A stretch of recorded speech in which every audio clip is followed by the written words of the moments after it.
ഇപ്പൊ ഈ സോഷ്യൽ മീഡിയയിൽ വരുന്ന ചില കാര്യങ്ങളുണ്ട്. ചിലർ വന്നിട്ട് പറയുന്നുണ്ട്, ചില വക്കീലന്മാരോടൊക്കെ എന്നോട് ഒരാൾ വിളിച്ചുമൊക്കെ പറഞ്ഞു, മെസ്സേജ് ഒക്കെ ഇട്ട് പറഞ്ഞു, ഈ കോടതിയിലെ പ്രൊസീഡിങ്സിന്റെ എല്ലാ കാര്യവും ഇങ്ങനെയൊന്നും ഇനിയും ഒത്തിരി കാര്യങ്ങളുണ്ട്, കുറെ കാര്യങ്ങൾ അങ്ങനെ ഇങ്ങനെയെന്നൊക്കെ പറഞ്ഞു. ശരിക്കും പറഞ്ഞാൽ പുള്ളി ആദ്യം എഴുതിയതിനകത്ത് ഭയങ്കര എല്ലാം ഡീറ്റെയിൽഡ് ആയിട്ട് എഴുതുന്നുണ്ട്. നമുക്കിത് 2.5 മണിക്കൂറിൽ ഒതുക്കണം.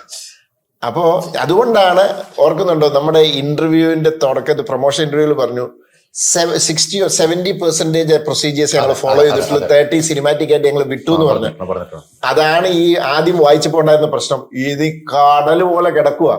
അപ്പൊ ഞാനും ശാന്തി, അപ്പൊ ശാന്തി പറഞ്ഞു ഇതൊക്കെ ഇങ്ങനെയാണ് ഇതിന്റെ രീതി. അപ്പൊ ഞാൻ ശാന്തിയോട് പറഞ്ഞു നമുക്ക് ഇതിനകത്തുനിന്ന് ഏറ്റവും ഇമ്പോർട്ടന്റും ഏറ്റവും സിനിമയിൽ നമുക്ക് ഇമ്പാക്ട് ഉണ്ടാക്കുന്ന സാധനങ്ങൾ മാത്രം എടുക്കുക, ബാക്കിയെല്ലാം വിട്ട് കളയുക. അപ്പം എന്നോട് ഒരു വക്കീൽ വിളിച്ചിട്ട് പറഞ്ഞു, അല്ല നിങ്ങളിങ്ങനെ പറഞ്ഞു, പുള്ളിക്കാരത്തി വക്കീലല്ലേ, ഞാനും കോടതിയിൽ പോകുന്നതാണ്, ഇതിനകത്ത് ഇനി ഇങ്ങനെ കുറെ കാര്യങ്ങളുണ്ട്. ഞാൻ പറഞ്ഞു സുഹൃത്തെ, ഞങ്ങൾ തുടക്കത്തിൽ അതുകൊണ്ടാണ് പറഞ്ഞത് 70% ഞങ്ങൾ എടുത്തിട്ടുള്ളൂ, ഒരു 30% തള്ളിക്കളഞ്ഞു. ഇത് സിനിമയാണ്, അതിന് സിനിമയായിട്ട് കണ്ടാൽ മതി. നമുക്ക് ഒരു അത്യാവശ്യം ഒരു ഇമ്പാക്ട് ഉണ്ടാകണം. അല്ലാതെ ഇത് പരത്തി വെച്ച് ഫുൾ പ്രൊസീജിയേഴ്സ് ഞങ്ങൾ കാണിച്ചു, പക്ഷെ ആൾക്കാർക്ക് ബോറടിച്ചു, പടം ഓടിയില്ലല്ലോ. അപ്പൊ നമ്മുടെ ഉദ്ദേശം എന്റർടൈൻ ചെയ്യുക, അത്രേ ഉള്ളൂ ഉദ്ദേശം, അതിനപ്പുറത്തേക്ക് ഒന്നുമില്ല. അത് പക്ഷെ പറ്റാവുന്ന രീതിയിൽ മാക്സിമം കോടതി പ്രൊസീജിയേഴ്സ് ഫോളോ ചെയ്യുക, അത് ഇതിനകത്ത് ചെയ്തിട്ടുണ്ട്. ഇപ്പം ശാന്തിനെ തന്നെ പല ബാക്കി ജഡ്ജിമാരും ഒക്കെ പറഞ്ഞിട്ടുണ്ട്, പുറത്ത് പറയുന്നു, അങ്ങനെയൊക്കെ പറയുന്നുണ്ട്, നന്നായിട്ട് ചെയ്തു. പക്ഷെ അപ്പോഴും അവർ പറയുന്നുണ്ട് സിനിമാറ്റിക് ആവേണ്ടടുത്ത് അവരായിട്ടുണ്ട്. അങ്ങനെ പറ്റുള്ളൂ, അങ്ങനെ പറ്റുള്ളൂ. ഇത്രയും പ്രൊസീജിയർ ഫോളോ ചെയ്തിട്ട് വേറെ ഇതൊരു ബെഞ്ച് മാർക്ക് ആണെന്ന് എനിക്ക് ധൈര്യമായിട്ട് പറയാം. ഇതൊരു ബെഞ്ച് മാർക്ക് തന്നെയാണ്, കോർട്ട് റൂം ഡ്രാമയിൽ മലയാളത്തിൽ ഒരു ബെഞ്ച് മാർക്ക് തന്നെയാണ്. കാരണം നമ്മൾ ആരും പ്രൊസീജിയർ വയലേറ്റ് ചെയ്തൊന്നും ചെയ്തിട്ടില്ല. ഉണ്ട്. പിന്നെ അവസാനം അതൊക്കെ പിന്നെ അങ്ങനെ ആയേ പറ്റൂ, സിനിമയല്ലേ. നമ്മൾ പറഞ്ഞേക്കുന്ന പ്രൊസീജിയറും സെക്ഷനും വകുപ്പുകൾ പറഞ്ഞിട്ടുണ്ട് പലതും.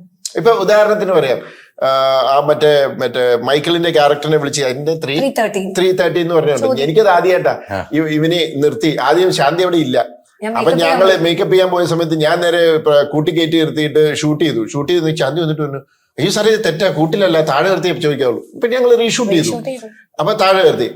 ആ 330 ചോദ്യം എന്ന് പറയുന്നത് എന്നാന്നറിയോ, ഫുൾ അതുവരെയുള്ള കാര്യങ്ങൾ മുഴുവൻ ജഡ്ജി ചോദിക്കും. അതൊക്കെ രാവിലെ തൊട്ട് വൈകുന്നേരം വരെ ചിലപ്പോൾ ചോദിക്കും. ഞങ്ങൾ അതിനകത്ത് 4-5 ചോദ്യം എടുത്തിട്ടുള്ളൂ. അത്യാവശ്യമുള്ള ഇങ്ങനെ ഒരു സംഭവം ഉണ്ട്, അത് കമ്മ്യൂണിക്കേറ്റ് ചെയ്യുക. അങ്ങനെയാണ് എല്ലാം വളരെ കുറച്ച് ചിലത് നമ്മളതിനകത്ത് വിട്ട് കളഞ്ഞു, അതോടെ ഒന്നും പോകണ്ട. ഇതാണ് ഇതിന്റെ ചിലര് പറഞ്ഞിട്ടുള്ള ഇതുണ്ട്, എന്താ പറയാ, ഇത് ആദ്യമേ ചെയ്യാൻ മേലായിരുന്നോ, നമ്മളിപ്പോ അവസാനം ചെയ്ത്. അതിനും അതിൻ്റെതായ ചില കാരണങ്ങളുണ്ട്.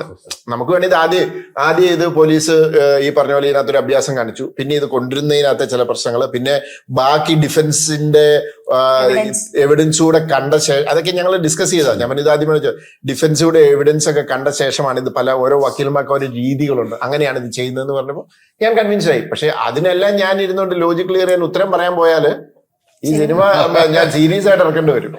തീർച്ചയായിട്ടും. പക്ഷെ അതൊന്നും പ്രശ്നമല്ല. ഞാൻ പറഞ്ഞ ഇങ്ങനത്തെ ഫീഡ്ബാക്സ് വരുന്നു, അതുണ്ടാവും. അപ്പൊ ഇതിനകത്ത് പറ്റിയെന്ന് വെച്ചാൽ ഇത്രയും ഡീറ്റെയിൽഡ് ആയപ്പോൾ ഇവരെല്ലാവരും വിചാരിച്ചു, അയ്യോ ഇത് ശരിയാവൂല്ലോ, ഇത് ചെയ്യണമെന്ന് ആലോചിക്കണമെന്ന് പറഞ്ഞു.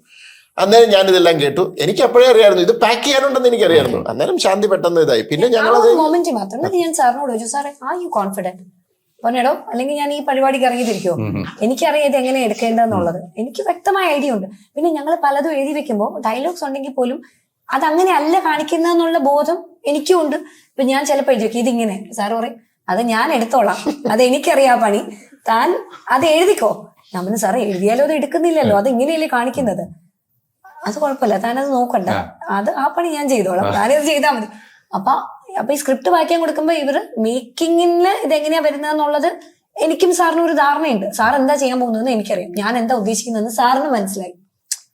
ഞാൻ എന്താ ഉദ്ദേശിക്കുന്നത്, സാർ ഒരു വക്കീൽ അല്ലെങ്കിൽ പോലും ഞാൻ എന്താ അതിനകത്ത് എഴുതി ഉദ്ദേശിക്കുന്നത്, ഇങ്ങനെയാണ് ഞാൻ ഉദ്ദേശിക്കുന്നതെന്ന് എഴുതുമ്പോൾ സാറിന് വ്യക്തമായ ധാരണയുണ്ട്. അപ്പൊ സാറ് അവിടെ നിന്ന് ഒരു വാക്ക് പറഞ്ഞു, എടോ അത് ഇതുണ്ടാകും, ഇവർക്ക് അതിനെക്കുറിച്ച് അറിയില്ല. ഇപ്പൊ എനിക്ക് പുറത്തു നോക്കി എനിക്കും അറിയില്ല, പക്ഷെ സ്ക്രിപ്റ്റിലുടനീളം സാർ ഇരിക്കുവാണ്, സാറ് വർക്ക് ചെയ്യണം അതിന്റെ കൂടെ.